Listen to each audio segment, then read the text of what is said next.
ब्रह्म स्वरूप गुरुदेव के चरणों में कोटि कोटि नमन। श्री योग विशिष्ट के स्थिति प्रकरण में हमारा चल रहा है कि राम जी को वशिष्ठ जी समझा रहे हैं कि मन से ही ये सारा जगत चल रहा है। हाथ पैर इंद्रियों से जो भी हम कर्म कर रहे हैं वो हमारे कर्म नहीं है, मन के करने से ही कर्म हो रहे हैं। मन ही सब कर्मों का करता है। तभी अहम, ये मेरा, ये तेरा सब भाव इस लोकों का बीज है, सर्वगत मन है। जब मन नाश हो तब सब कर्म नष्ट हो जाते हैं और सब दुख भी मिट जाते हैं। जैसे बालक मन से नगर रचे और फिर लीन कर ले तो उसको उपजाने और लीन करने में ना ही हर्ष होता है और ना ही शोक होता है, उसको कुछ नहीं होता। तैसे ही परमार्थदर्शी को किसी कर्म का लेप नहीं होता। वो सारा कुछ कर रहा है, जो ज्ञानी है सारे कर्म कर रहा है, लेन देन कर रहा है, घर परिवार में भी सारा व्यवहार कर रहा है, पर उसका व्यवहार कैसे होता है? पानी पे लाइन की तरह, कर छी कर और छी। वह करता हुआ भी कुछ नहीं करता। उसमें कर्तव्य, भोक्तव्य, सुख दुख, अज्ञानी मोह से आधे आरोप करते हैं। देखो, अब ज्ञानी के अंदर सारा कुछ कर रहा है, करते हुए भी वो कुछ भी नहीं कर रहा, क्योंकि उसके लिए कुछ करना शेष रहा ही नहीं, उसका कोई शेष कर्तव्य बचा ही नहीं। वो कैसे कर रहा है? अपनी प्रारब्ध को देख रहा है। अपनी प्रारब्ध अब बस उसको खत्म करनी है। वो भोगता नहीं है। अगर भोगता होगा तभी तो उसको फिर कर्म बांधेंगे, करेगा तभी उसको भोगेगा। ज्ञानवान को बंध, मोक्ष, सुख दुख कुछ नहीं भासता, क्योंकि वह आसक्त मन है। कहीं उनकी आसक्ति ही नहीं होती ज्ञानवान की। परिवार में रहते हुए भी उनको मोह नहीं होता। जिसका मन आसक्त है उसको नाना दृश्य भासता है। वो एक एक विषय पे जाके रुकेगा। किसी का उसने कुछ देखा नहीं तो उसके मन में पहले ही लालसा आ जाएगी कि ये वस्तु भी, ये पदार्थ भी मेरे पास होना चाहिए, क्योंकि दृश्य को वो उसने सच्चा मान रखा है। वो संसार में नाना तत्व देखकर फिर खुद अशांत रहेगा। जब अपनी इच्छाएं वासनाएं पूरी नहीं होती तब तो क्रोध आता है। जब क्रोध आता है तो फिर देखो वो चंडाल का रूप भी हो जाता है। फिर जैसे जल से तरंग भिन्न नहीं, तैसे ही आत्मा से जगत भिन्न नहीं है। ये ज्ञानवान को क्या भास रहा है? सारा आत्म सत्ता, केवल आत्म सत्ता, जो एक अद्वैत कलना से रहित है। उनके लिए कोई दूसरा तो होता ही नहीं है। ना कोई बंधन है, ना कोई मोक्ष है, ना कोई बांधने योग्य है। अज्ञान दृष्टि से ही दुख है। हम अगर दुखी हो रहे हैं तो अपनी मूर्खता से दुखी हो रहे हैं, हमें कोई और दुख नहीं दे रहा। ये दुख सारा हमने खुद बनाया हुआ है। बोध से लीन हो जाते हैं तभी दुख आता है। बंध और मोक्ष संकल्प से कल्पित मिथ्या रूप है। इस मिथ्या कल्पना अनात्म अहंकार को त्याग के आत्मा निश्चय करो और धीर बुद्धिमान होकर प्राकृतिक आचार को करो, तब तुम्हें कुछ भी स्पर्श ना करेगा। रोज अपनी एक रील देखते जाएं, अपना एक पन्ना खोलते जाएं, एक पन्ना अगर रोज खोलते जाएंगे, आराम से उसको देखने वाले बनते हैं, तो फिर तो कुछ भी ना दुख है ना सुख है। क्योंकि मैं देख रहा हूँ अपने से अलग, चौथी अटारी पे खड़ा होकर मैं ये सब देख रहा हूँ। जो मैं देख रहा हूँ तो मैं भोक्ता कैसे बन जाऊंगा फिर। तो इसलिए कहते हैं कि ज्ञानवान ये सारा देख रहे होते हैं। अब ज्ञान तो हो गया, उसी काल में उनकी देह तो खत्म नहीं होगी, देह की तो प्रारब्ध है। अब वो अपने शरीर के प्रारब्ध को खत्म करने पे लगे होते हैं, और वो फिर संसार में कैसे विचरते हैं जीवन मुक्त, कुछ हस्तक्षेप नहीं करते। इति श्री योग विशिष्ट स्थिति प्रकरणे मोक्ष उपदेशो नाम 38वां सर्गा समाप्त। राम जी ने पूछा, हे भगवान, सतचित आनंद अद्वैत्व निर्विकार कारण आदिक गुणों से संपन्न ब्रह्म तत्व में अविद्यमान विचित्र जगत और अविद्या कहाँ से आई? देखो, अब ये राम जी का क्वेश्चन नहीं है, ये हम सब का क्वेश्चन है कि वो है तो प्योर और निर्विकार है। अब ऐसे गुणों से जो संपन्न है, उसमें ये अविद्या, आप ही कह रहे हो ना, आत्मा में ही ये जगत है, जैसे समुद्र में तरंग है, तो उसमें ये अविद्या कहाँ से आ गई? वशिष्ठ जी बोले, हे राजपुत्र, यह संपूर्ण जगत ब्रह्म स्वरूप है और ब्रह्म सत्ता सर्वशक्ति है, इस कारण दृश्य रूप हो रहा है। संपूर्ण जगत ब्रह्म स्वरूप है। अब हम उस परमात्मा के दर्शन करने हों तो कहाँ करें? विश्व रूप परमात्मा में। यहीं पर ही हम उसके पूरे विश्व में उसके दर्शन कर सकते हैं। और ये ब्रह्म सत्ता, ये सर्वशक्ति, और ये उसकी शक्ति है। माया उसकी शक्ति है, तभी वो रूप में है, नहीं तो वो तो अरूप का दर्शन हम कैसे करें? इस कारण जो भी दृश्य रूप हो रहा है, वही सत्य असत्य एक अद्वैत आदिक विश्व रूप भास रहा है। सत्य भी है, असत्य भी, क्योंकि ये दोनों इकट्ठी हैं ना। शिव और शिव की शक्ति। कई बार हमने शिव जी का स्वरूप देखा होगा, आधा पुरुष का आधा स्त्री का। ऐसा क्यों देख रहे हैं हम? क्योंकि वो शिव तत्व, उस तत्व के दर्शन कहाँ होंगे? शक्ति में। शक्ति मतलब माया में, माया मतलब स्त्री। उस अरूप के दर्शन कहाँ करेंगे? रूप में। ये दोनों इकट्ठे चलेंगे।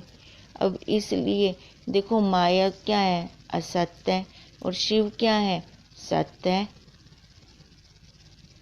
अब दोनों हमें दिखा रही हैं, ये वो सत्ता हमारे पास दोनों दिखा रही है, ब्रह्म भी और माया भी, सत्य भी और असत्य भी। अब हमारी मर्जी है कि हम उन दोनों में से किसको लेते हैं, क्योंकि उसने मनुष्य को स्वतंत्र बनाया। अब स्वतंत्र मनुष्य को जो उसने बनाया, तो उसको छोड़ दिया।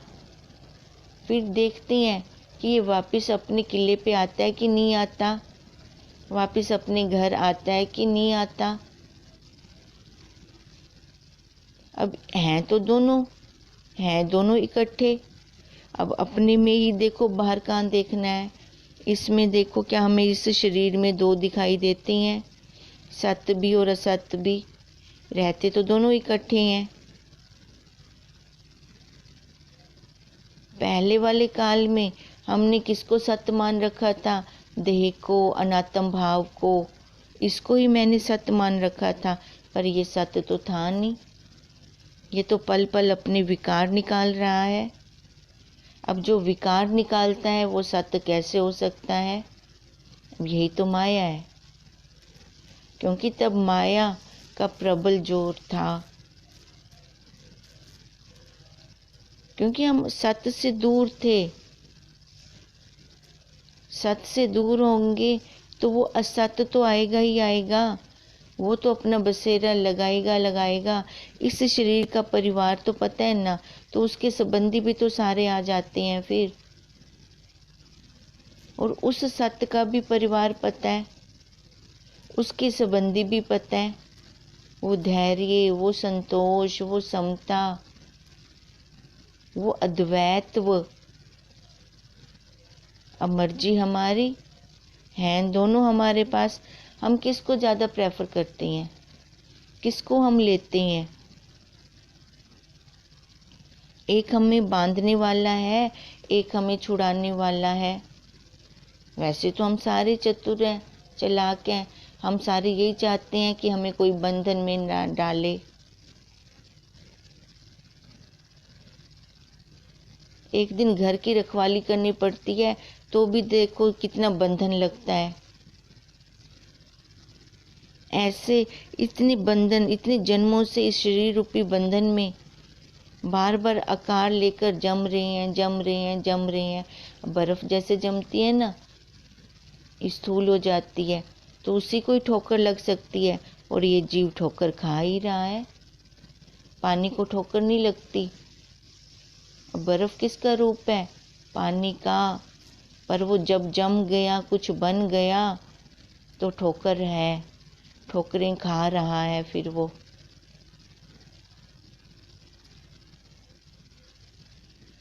अब इसलिए कहते हैं आत्मा से जगत भिन्न नहीं है, ना ही कोई बंधन है, ना कोई मोक्ष है, ना कोई बांधने योग्य है।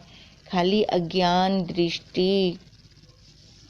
दृष्टि से ही हम बंधे पड़े हैं, और उससे ही सबसे बड़ा दुख है। जब ज्ञान होता है तो सब लीन हो जाता है। उस ज्ञान में अज्ञान लय हो जाता है। फिर बंध और मोक्ष संकल्प से कल्पित मिथ्या रूप है। इस मिथ्या कल्पना अनात्म अहंकार को त्याग दें, फिर जाके हम आगे उठेंगे, अपना काम कर पाएंगे।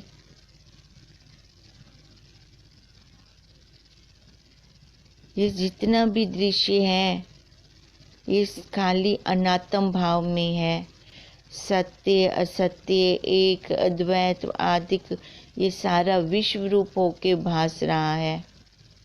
जैसे जल में जल उल्लास रूप नाना प्रकार के तरंग बुदबुदे आवृत आकार हो भासता है। आकार दिख रहा है, पर वो है क्या? उसका रूप क्या है? जल।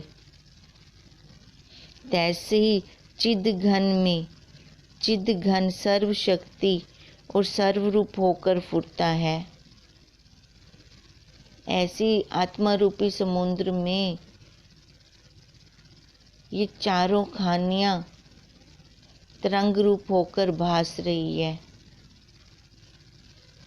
कहीं कर्म रूप, कहीं वाणी रूप, कहीं गुड रूप, कहीं मन रूप, कहीं भ्रमण, पोषण और नाश का कारण होता है। देखो कर्म रूप, जब कर्म रूप में आते हैं, मैं कर रहा हूँ, मैं बोल रहा हूँ, मैं चल रहा हूँ, ले रहा हूँ, दे रहा हूँ, और कहीं मन से ही हम कहीं बहुत दूर निकल जाते हैं, मन से ही भोक्ता करता बन जाते हैं।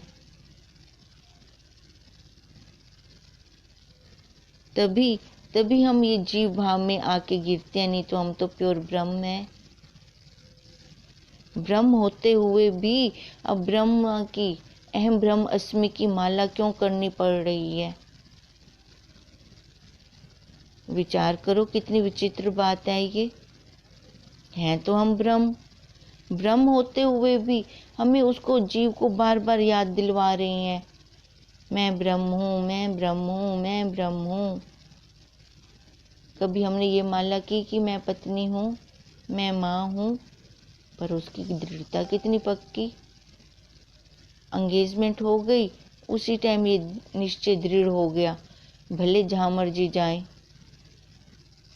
ये भाव ऊपर भी नहीं रहता और इसका सद्भाव भी इतना जबरदस्त होता है कि अंदर दृढ़ता आ जाती है। जहाँ मर्जी जाएं, एंगेजमेंट हुई है, सामने से कोई पूछे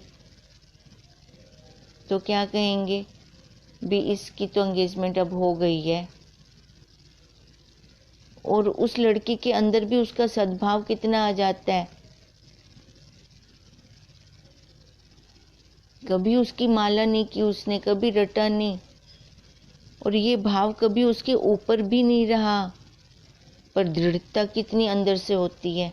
ऐसे ही हमें ये ब्रह्म भाव का, जहाँ मर्जी जाएं, जिधर मर्जी जाएं, जो कुछ मर्जी क्रिया करें, जैसे वो लड़की नहीं भूलती कि मेरी मंगनी हो गई है, ऐसे हम भी ना भूलें।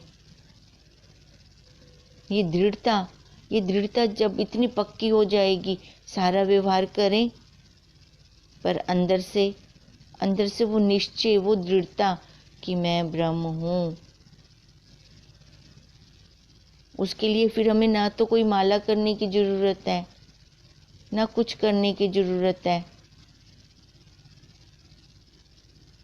फिर उसमें जब दृढ़ता हो जाती है, फिर देखो, फिर आगे जन्म नहीं है, कर्म भी नहीं है। कर्म नहीं है तभी तो जन्म नहीं है, क्योंकि उसी में ही तो सारा कर्म हो रहा है भी ब्रह्म, होगा भी ब्रह्म, क्रिया हो भी ब्रह्म में रही है और कर भी ब्रह्म रहा है।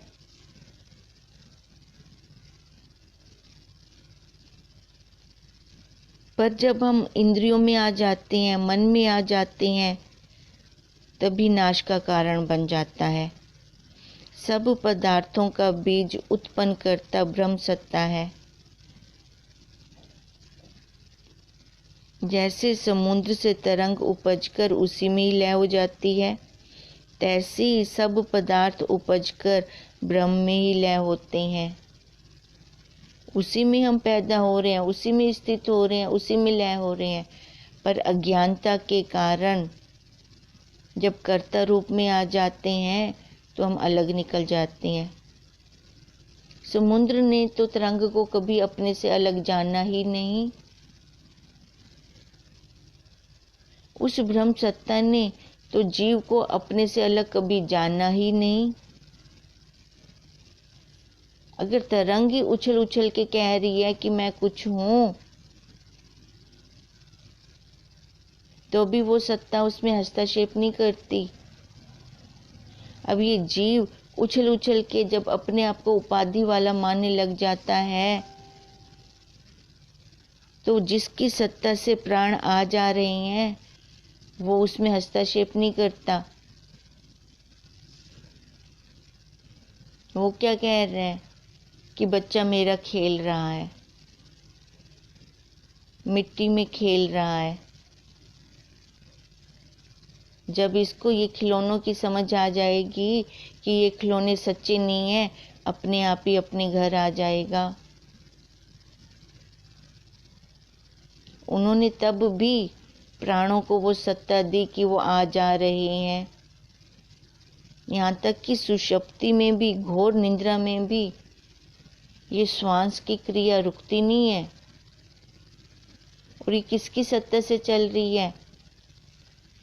क्योंकि वो अरूप बैठा हुआ है और वही इन इंद्रियों को करवा रहा है। अब बच्चा रेत में घर बना के आए और कहे कि मैंने बहुत बड़ा घर बना दिया है। अब माँ बाप की दृष्टि में क्या होता है? ये खेल रहा है। पर बच्चे की दृष्टि में क्या आता है? अहंकार कि मैंने बनाया, अब ऐसे ही हम जीव रूप बच्चों की दृष्टि में ये अहंकार आया पड़ा है कि मैं हूँ, ये मेरा घर है, ये मेरे बच्चे हैं, ये इतनी प्रॉपर्टी मेरी है। और वो आराम से देख रहा है हमारा बाप, ये खेल रहे हैं मिट्टी में, कभी तो याद आएगी। जब उसकी याद आती है फिर हम अपने घर की तरफ मुड़ते हैं, तब हम अपने स्वरूप की तरफ आते हैं। नहीं तो आज तक ये मिट्टी में ही तो खेल रही हैं। जन्म पे जन्म लेना हम क्या कर रही हैं, मिट्टी में खेल खेल के अपने कपड़े खराब कर रही हैं। और इतनी मल जम गई है कि खेलते खेलते कपड़े कितने गंदे हो जाते हैं खेलते खेलते। अब ये शरीर रूपी कपड़ा इतना गंदा हो गया है कि अंतःकरण में मल जम गई है। अब उस मल को जब उतारते हैं, खुरपे लगते हैं, अब वो मल इतनी आसानी से तो नहीं उतरती। उस मल को उतारने के लिए देखो कितनी रगड़ सुब्बियां लगाते हैं, लोहे वाली सुब्बियां। अब इस अंतःकरण पे जब परिस्थिति रूपी खुरपे चलते हैं तो फिर हाय तौबा निकलती है।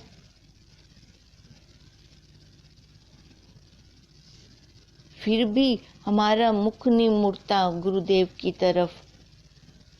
संसार हमें सुहा रहा है। जहाँ संसार अच्छा लगेगा वहाँ पे तो हमेशा ही दुख रहेगा, क्लेश रहेगा, संताप रहेगा। नहीं तो उसी में से निकले हैं और ये जान लें कि उसी में ये सारा कुछ हो रहा है और लय भी तो उसी में ही होना है। तो फिर तो देखो कोई दुख नहीं है, कोई शोक नहीं है, कोई संताप नहीं है। तैसे ही सब पदार्थ उपजकर उस ब्रह्म में लय होते हैं। राम जी ने पूछा कि हे भगवान, आपके वचन का उच्चार प्रकट है तो भी कठिन और अति गंभीर है। इनका तोल नहीं पाया जाता और इनका यथार्थ भाव मैं पा नहीं सकता। अब राम जी क्या कह रही हैं, आप जो कह रहे हो वो तो समझ में आ रहा है, पर उनका अर्थ बहुत गंभीर है। देखो, जब हम अपने जीव भाव से ब्रह्म भाव की ओर अपनी वृत्तियों को मोड़ते हैं, 100 बिच्छुओं का डंक लगता है उस टाइम। क्योंकि इतनी जल्दी जल्दी अहंकार जाता नहीं और हम अहंकार को गलाने चले हैं। सामने से कोई बोल रहा हो और उसमें मैं ब्रह्म भाव देखूं, सामने में से कोई मेरे को गाली गलोच दे रहा है और मैं उसमें ब्रह्म भाव देखूं, बताओ ये आसान लगेगा कि नहीं। उस टाइम तो सुनना बहुत आसान है, सुनाना बहुत आसान है। जब हम इसको प्रैक्टिकल में लाते हैं ना, फिर उस टाइम जान निकलती है, उस टाइम हमें पता चलता है। फिर लगता है कि नहीं, एक बार तो करना है। शुरू शुरू में इसकी मन की वागा को मोड़ना पड़ेगा। जहाँ सामने से एक शब्द निकलता था और इधर से 10 शब्द निकलते थे, अब उसको रोकना, अंदर तो हलचल मच जाती है। पहले रोकना पड़ेगा, ज्ञान से रोकना पड़ेगा। रोकते रोकते वो अपना स्वभाव बन जाता है। पुरुषार्थ ही तो स्वभाव है, पुरुषार्थ ही देव है। और वो इतनी जल्दी जल्दी नहीं आएगा, इसका अभ्यास चाहिए, विवेक और अभ्यास। मन की तो भाव बदलने हैं। देखो, जिसने विवेक कर लिया और अभ्यास कर लिया उसको तो बहुत आसान लगता है। फिर क्या है, ये जीव भाव को ही तो छोड़ना है। हम किसी चीज को पकड़ते हैं ना, वहां पे हमारा दम लगता है। अब एक रुमाल मेरे हाथ में हो और मैं इस रुमाल को 10 दिन पकड़ के रखूं, मैं ये संकल्प लेती हूँ कि मैं इसको छोड़ूंगी नहीं, मैं इसको पकड़ के रखूंगी। अब इस रुमाल को अगर मैं पकड़ के रखती हूँ तो देखो नींद भी अच्छे से नहीं कर पाऊंगी, वहाँ पे भी टेंशन बनी रह जाएगी कि कभी वो हाथ से ना गिर जाए। और कभी सुषुप्ति वाली नींद आ गई, आंख लग गई और वो स्वतः गिर जाता है, खुल जाता है। अब जो स्वतः खुला उसमें मेरा कोई पुरुषार्थ नहीं था। ये मुट्ठी मेरी स्वतः खुली, इसमें मेरा कोई पुरुषार्थ नहीं था। पुरुषार्थ किस में था? उस मुट्ठी को बंद रखने का, उस रुमाल को पकड़ के रखने का। हम सारे जीव इतने मूर्ख हैं कि दुखों को पकड़ के रखने का पुरुषार्थ हम खुद कर रहे हैं, नहीं तो उस परमात्मा की तरफ से उसने तो हमें निर्लेप बनाया, असंग बनाया है, ये मुट्ठी खुलने वाली बनाई है। इसको बंद करने का पुरुषार्थ है, खोलने का पुरुषार्थ नहीं है। अब बताओ हमें सियाना कौन कहेगा? जो वो रुमाल मेरा 5 दिन के बाद भी गिरा तो सही ना, मुट्ठी मेरी खुली ना, तो पहले ही मैं क्यों ना खोल दूं? वो 5 दिन का भी दुख क्यों सहन करूं? जो चीज मेरे पास पॉसिबल ही नहीं है हम जीवों के लिए, हम क्यों पकड़ के उसको मत्था मार रहे हैं? खोलना पॉसिबल है, इसको खोल सकते हैं, पर ये जीव भाव इतना दृढ़ हो जाता है कि वो रुमाल गिरता है फिर से उसको उठा लेते हैं और मुट्ठी में पकड़ लेते हैं। ये क्या है? सारी अज्ञानता, इस अनात्म भाव को ही पक्का कर डाला है। अब ये अनात्म भाव फिर को अगर पक्का करेंगे तो इसका परिवार भी तो वैसा है, खतरनाक है, वो वैसा ही तो फिर हमारे पास आएगा। फिर हम रोते हैं, चिल्लाते हैं, दुखी होते हैं। फिर ना होए, क्योंकि ये तो हमारी क्या हुआ था, हमारा ही कर्म था कि मैं छोड़ नहीं रही हूँ इन विषयों को, इन वासनाओं को। नहीं तो मेरी मर्जी, मैं रुमाल से अपने मुंह को साफ करके छोड़ दूं, पकड़ के बैठूंगी तभी दुख क्लेश है ना, वो पकड़ने का पुरुषार्थ है ना। अगर मुंह साफ करके मैं उस रुमाल को छोड़ देती हूँ, देखो उपयोग भी कर लिया, कोई दुख भी नहीं हुआ। ऐसे ही अगर ये विषय गंदे नहीं है, इन इंद्रियों के विषय खराब नहीं है, हम अति करी बैठे हैं, छोड़ते ही नहीं है, पकड़ी बैठे हैं एक एक विषय को। और वो जीव को आदत इतनी पड़ चुकी है, इतनी पड़ चुकी है कि वो गिरता है तो उसको फिर से उठा के पकड़ के बैठ जाता है। ये शरीर रूपी कपड़ा बार बार गिरता है, फिर अगले जन्म में जाकर पकड़ के बैठ जाता है। अब तो रुक जाएं, अब तो संभल जाएं। तभी राम जी कह रहे हैं आपका वचन तो, वचन का उच्चार प्रकट है, सुनना बहुत अच्छा लगता है, तो भी कठिन और अति गंभीर है। जब करने में आता है तब दम निकलता है, इनका तोल नहीं पाया जा सकता। ऐसे महावाक्य तो ब्रह्मनिष्ठ संतों के पास ही मिलते हैं, तत्वनिष्ठ संतों के पास मिलते हैं, जगह जगह पे नहीं मिलते। और इनका यथार्थ भाव मैं पा नहीं सकता। अपनी बुद्धि का लेवल भी तो इतना होना चाहिए कि जिस स्थिति में गुरुदेव बैठकर ये ज्ञान दे रहे हैं, उस स्थिति में बैठकर मैं श्रवण भी कर सकूं। अगर चलते फिरते श्रवण कर रहा हूं तो उसका मोल प्राप्त नहीं होगा, उसको मैं हल्के में ले लूँगा। और ये विद्या हल्के में लेने से नहीं आएगी, एकाग्र मन से। जहाँ पर इंद्रियों की चंचलता खत्म होगी वहाँ तभी ये विद्या टिकेगी। और एकाग्र मन कहाँ होगा? जिसका अंतःकरण शुद्ध होगा। शुद्ध अंतःकरण में ही ये ब्रह्म विद्या की बेल लगती है, वहीं पनपती है। और वहाँ पर अगर श्रद्धा रूपी जल से इसको सींचना शुरू कर दें तो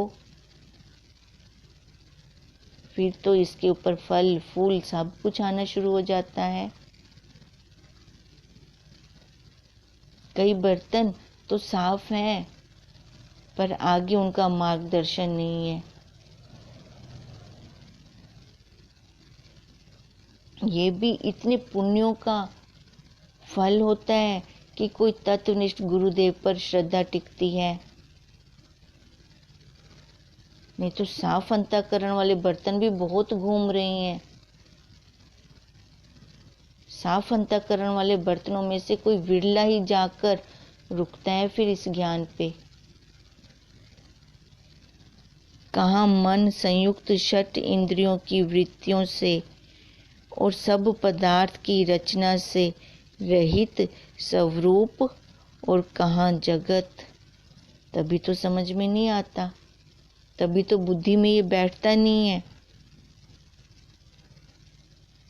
मन में तो वो सारे विकार हैं, वो सारी वृत्तियां हैं, सब पदार्थों की रचना है, और अपने स्वरूप में तो कुछ भी नहीं है। और रास्ता दोनों का एक मन ही है। तभी मन के दो रूप बताए गए, एक शुद्ध और एक अशुद्ध। हम कौन से मार्ग पे जाना चाहते हैं? देखो, जब हम कहीं जाते हैं ना, हमें रास्ता मालूम नहीं होता तो हम रास्ते में रुक के किसी से पूछते हैं, मेरे को इधर जाना है, ये रास्ता इधर जा रहा है। तो वो भाई साहब बताते हैं इधर वाला रास्ता ठीक है, ये आपको आपकी मंजिल पे पहुंचा देगा। अब ऐसे ही ये तत्वनिष्ठ गुरुदेव हमें बताते हैं कि मन के लेके अगर तू इस रास्ते पे बाहर विश्व में जाएगी तो तेरे को ये संसार का चक्कर खिलाएगा। 84 लाख योनियां तेरी कभी खत्म होने में नहीं आएंगी। और अगर इस मन को मनन में लगाएगी, अपने स्वरूप में लगाएगी, तो अपनी मंजिल पे आ जाएगी। अब तो हम सबकी मंजिल अपना स्वरूप होना चाहिए, बाहर विषय नहीं होने चाहिए, वासनाएं नहीं होनी चाहिए, अपने स्वरूप में बैठना है। अब तो हम ना जैसे संकल्प छोड़ते हैं ना, वैसे ही फलीभूत होते हैं। अब हम कैसे संकल्प छोड़ें? देखो, जिज्ञासु होगा, साधक होगा, तो उसके संकल्प उसके अपने अनुसार होंगे, और जो संसारी होगा तो उसके संकल्प उसके अनुसार होंगे। उसको विषय वासना चाहिए अपनी इच्छा पूर्ति के लिए, अभी बाहर की विषय, कोठी चाहिए, गाड़ी चाहिए, बैंक बैलेंस चाहिए, फिर उसके संकल्प वैसे होंगे संसारी के, क्योंकि अभी विश्व में उसको आसक्ति है। और जिज्ञासु, उसको खाली अपने स्वरूप का आनंद चाहिए। क्योंकि हम सारे भाग क्यों रहे हैं, चाहे वो नश्वर के पीछे भी भाग रहे हैं, तो सुख पाने की इच्छा से, इतना धन आ जाएगा तो सुख हो जाऊंगी, पुत्र हो जाएंगे तो सुखी हो जाऊंगी, बैंक बैलेंस बढ़ जाएगा तो सुखी हो जाऊंगी। पर उन सुख को छोड़कर फिर जानना है तो फिर उस जीव को कितनी मोह, कितनी आसक्ति में छोड़ना पड़ेगा। जिनके लिए उसने इतना पुरुषार्थ किया, वो भी अंत समय में उसके पास कुछ भी नहीं रखने देते, उसका कमाया हुआ उसको नहीं देते। वो जीव कितना तड़पेगा, कितना तड़पेगा वो जीव, किस गति से जाएगा फिर वो। तो हम अभी पहले से क्यों ना अलर्ट हो जाएं, बाद में भी तो छोड़ के जाना है। अभी मैं छोड़ देती हूँ तो जीते जी जीवन मुक्त हो जाती हूँ और आनंद से रहती हूँ। अपना स्वरूप का आनंद तो ऐसा है, कोई चुरा भी नहीं सकता, कोई ले भी नहीं सकता। और ये आनंद शाश्वत है, खत्म होने वाला नहीं है और बढ़ने वाला है। अब मर्जी हमारी, हम कौन सा रास्ता चुनते हैं। हरि ओम तत्सत, हरि ओम तत्सत, हरि ओम तत्सत।